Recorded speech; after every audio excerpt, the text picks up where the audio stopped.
All right, Chris, we're gonna go ahead and get your machine all decommissioned and prepped for shipping. But the one thing I wanted to show you about is the angle correction system, the Mitutoyo angle finder and Bluetooth connection, how that works with the controller. So you have two pieces to it. You have the Bluetooth receiver here that's connected via USB. You have two USB ports.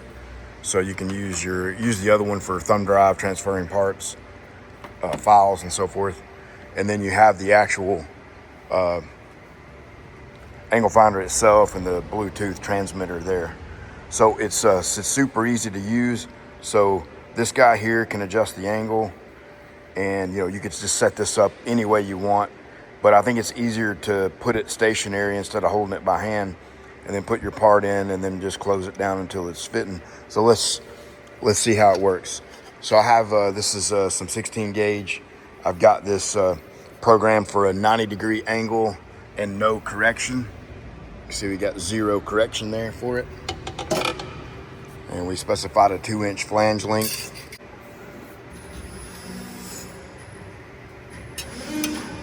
All right, you can see that's just a little bit open from 92-3 degrees, something like that. That's kind of exactly where we want it. So we're gonna throw it up on here. And so the best way to use this, keep this stationary and then fit your part in, and then use your fine adjust to just dial it in. There it is right there. So it's about 5 degrees. And if we engage this, send our correction, negative 0.463, hit start, bend the part again.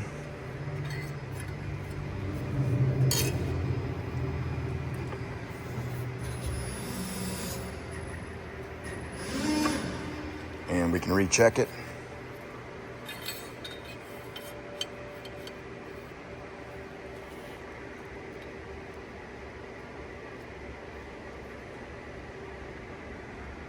There we go.